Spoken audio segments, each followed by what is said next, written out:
அஸ்ஸலாமு அலைக்கும் வரஹ்மத்துல்லாஹி வபரகாத்துஹு. அன்பார்ந்த அனைத்து உறவுகளுக்கும் இனிய காலை வணக்கம். உங்கள் மீது சாந்தியும் சமாதானமும் உண்டாகட்டும். இன்றைய காலை பொழுது உங்கள் அனைவருக்கும் இனிய பொழுதாக அமைய எல்லாம் வல்ல இறைவனை பிரார்த்தித்தவனாக இன்றைக்கும் கோயத்துடைய பல முக்கியமான செய்திகளை பற்றி தான் பார்க்க போகிறோம். வீடியோவை கடைசி வரைக்கும் பாருங்கள். தெரியாத நண்பர்களுக்கும் மறக்காமல் ஷேர் பண்ணுங்கள். வீடியோ பிடிச்சிருந்தால் ஒரு லைக் பண்ணுங்கள், சப்ஸ்கிரைப் பண்ணுங்கள், தொடர்ந்தும் சப்போர்ட் பண்ணுங்கள்.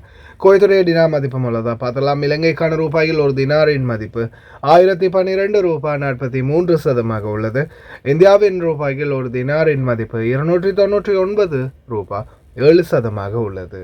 இது வந்து அல் முசைன் எக்ஸ்சேஞ்சினுடைய அப்ளிகேஷன் ஆன்லைன் ரேட் ஆகும்.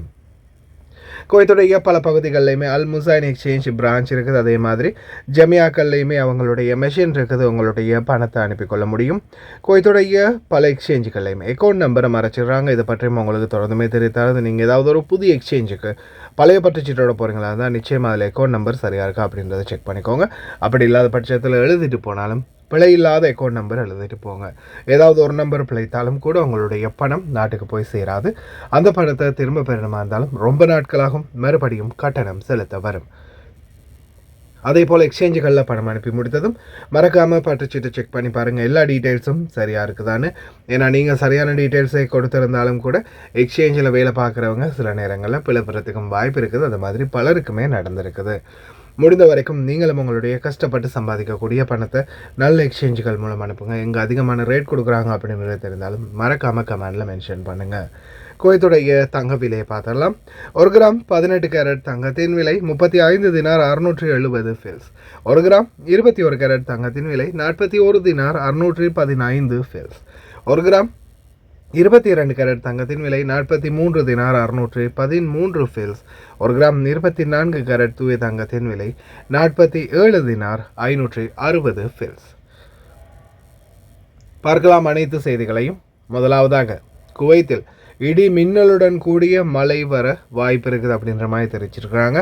காலையில் ஒரு 6 மணிலேருந்தே மந்தாரமாக தான் இருக்குது வானம். ஆனால் இன்னமும் சரியான மாதிரியான மழைக்கான சாத்தியக்கூறில் பார்க்கலாம் இன்ஷா அல்லாஹ். ஆனால் சவுதி அரேபியாவின் பல பகுதிகளை வார்னிங் பண்ணியிருக்கிறாங்க.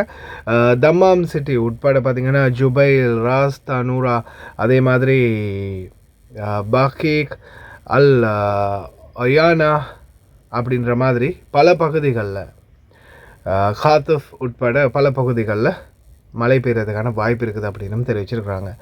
இப்போதைக்கும் பேஞ்சிக்கிட்டு இருக்குது. வீடியோ கடைசியில் போட்டுக்கிறோம் பாருங்கள் எந்த அளவுக்கு வெள்ளம் அதிகரிச்சிருக்குதுன்னு. யுஎஸ் வைஸ் பிரசிடெண்ட் நாங்கள் ஈரானோட கடைசி பேச்சுவார்த்தைக்கான ஒப்பந்தத்தில் எக்ரிமெண்ட் எதுவுமே போடாமல் திருப்பி அமெரிக்காவுக்கு போகிறோம் அப்படின்ற தகவலை வெளியிட்டிருக்கிறாங்க. அமைதி பேச்சுவார்த்தை சாத்தியமில்லை. அது ஈரானுக்கு நீங்கள் போடுற எக்ரிமெண்ட்டில் தான் அந்த சாத்தியம் இருந்துச்சு. At it now for 21 hours, and we've had a number of substantive discussions with the Iranians. That's the good news. The bad news is that we have not reached an agreement, and I think that's bad news for Iran much more than it's bad news for the United States of America. So we go back to the United States having not come to an agreement. We've made very clear what our red lines are, what things we're willing to accommodate them on, and what things we're not willing to accommodate them on. And we've made that as clear as we possibly could, and they have chosen not to accept our terms. விட்டா ஈரான்காரன் உங்கள் காலையே கடித்து துப்புற அளவில் இருக்கிறான். அவன்கிட்ட போய் எங்கள் காலை பிடிக்கணும், நீங்கள் எங்கள் காலை சுற்றின பாம்பு மாதிரி கிடக்கணும், எங்கள் காலையே நீங்கள் சுற்றி வரணும் அப்படின்ற மாதிரி அமைதி பேச்சுவார்த்தை எக்ரிமெண்ட் ஒப்பந்தம்ன்ற பேரில் அவனை இன்னும் தாழ்த்த முயற்சி செஞ்சால் அது சாத்தியமில்லை. அடுத்த யுத்தத்துக்கு தயாராக இருங்க எல்லாரும், அதுதான் சொல்ல முடியும். கத்தார் சாதாரண நிலைமைக்கு திரும்பி இருக்கிறாங்க. மீன்பிடி படகுகளுக்கு காலை 6 மணிலேருந்து மாலை 6 மணி வரைக்கும் வாய்ப்புகளையும் வழங்குறதாக தெரிவிச்சிருக்கிறாங்க. இனி வரும் நாட்களில் நார்மலான நிலைமை தொடரும் அப்படின்னு எதிர்பார்க்கப்பட்டது. இன்ஷா அல்லாஹ் பொறுத்திருந்து பார்ப்போம். அதே மாதிரி குவைத்தில் பல கடைகளில் தொடர்ந்தும் இன்ஸ்பெக்ஷன் நடக்குது. உணவு பாதுகாப்புக்குள்ளே தொடர்ந்துமே இன்ஸ்பெக்ஷன் பண்ணிக்கிட்டே இருக்கிறாங்க. ஜூஸ் கடைகளாக இருக்கலாம், மற்ற ஹோட்டல்களாக இருக்கலாம், பக்காலாக்கள் உட்பட அனைத்து கடைகள்லையும் ரொம்ப அவதானத்தோடு இருங்க. இப்போ வாங்க மிக முக்கியமான ஒரு தகவலை பார்க்கலாம். குவைத் நாட்டில் இருக்கக்கூடியவங்க அன்பார்ந்த உறவுகளே, குவைத்தில் மிகப்பெரிய ஒரு டீம், அதுலேயும் முன்னாள் அமைச்சர்களும் உள்ளடக்கம் அப்படின்றதும் இதில் இன்னும் அதிர வைக்கும் தகவல். ஃபண்ட் தடை செய்யப்பட்ட அமைப்புகளுக்கான நிதி உதவி.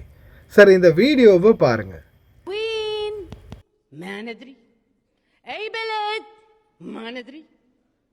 பல இடங்களில் சோஷியல் மீடியாக்களில் அதே மாதிரி டிக்டாக்ல எல்லாம் ரொம்ப வைரலாக போயிருக்கும்.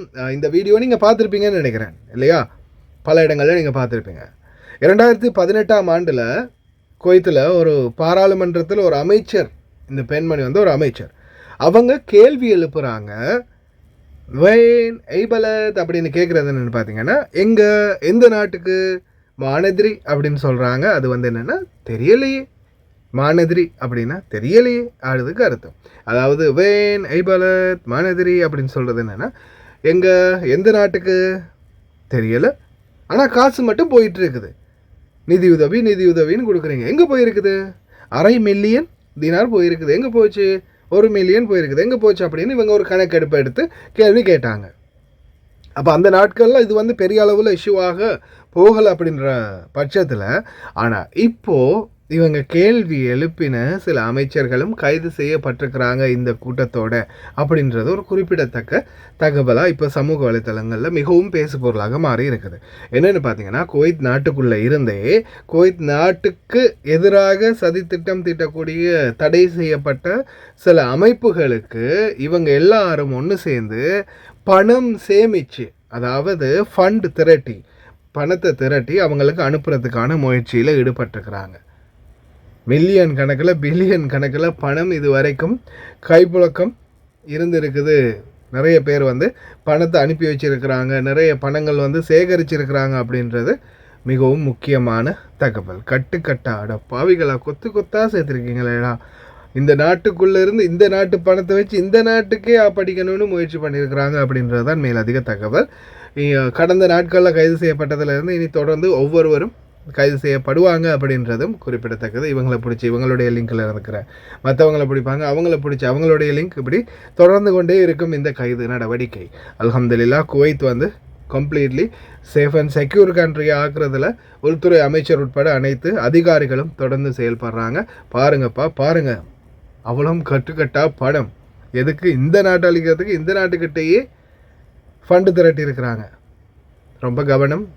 தொடர்ந்தும் உங்களுக்கு ஞாபகப்படுத்துகிறது தான், யார் என்ன ஒரு பார்சல் கொடுத்தாலும் சந்தேகத்துக்கிடமான இடங்களில் கொண்டு போய் இதை வச்சுட்டு வா அப்படின்னு சொன்னாலும், உங்களுடைய பாபா மாமா இருந்தாலும் கொஞ்சம் அவதானத்தோடு செயல்படுங்க. நம்ப முடியாது இல்லையா யார் எப்படி இருப்பாங்கன்ட்டு. இந்த நாட்டுக்குள்ளே பாராளுமன்றத்தில் அமைச்சராக இருந்தவங்க உட்பட இந்த நாட்டுக்கு சதித்திட்டம் தீட்டியிருக்காங்கன்னா அப்போ எந்த நிலைமையில் இருக்குன்றதை பார்த்துக்கோங்க. கவனமாக இருங்க, அவ்வளவுதான் சொல்ல முடியும். நம்ம மொழியில் நம்ம மக்களுக்கு நாம் தரக்கூடிய அவேர்னஸ், அதனால் முடிஞ்ச வரைக்கும் கவனமாக இருங்க. கடைசி கட்டத்தில் இதோடைய ஃபுல் வீடியோ அட்டாச் பண்ணியிருக்கிறேன், பாருங்கள்.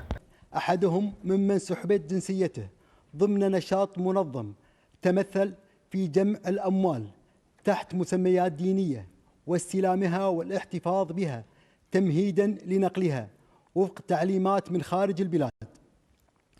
وقد جمعت هذه الأموال في إطار من الثقة التي أحاطت بالقائمين على جمعها وعلى أساس توجيهها إلى مصارفها المعلنة، الأمر الذي حمل مقدميها على تقديمها بحسن نية خالصة مدفوعين بدوافع مشروعة وقصد سليم. إلا أن التحقيقات كشفت أن مسارها الفعلي قد انحرف عما أعلن عند جمعها، إذ اتجهت إلى جهات غير مشروعة نتيجة استغلال القائمين عليها للثقة التي أولوها لها مقدمو الأموال بإعادة توجيهها إلى غير الأغراض المعلنة عند جمعها وعلى نحو يخالف المقصد التي دفعت من أجله، وبما يمثل انحرافا صريحا عن الغايات التي خصصت لها.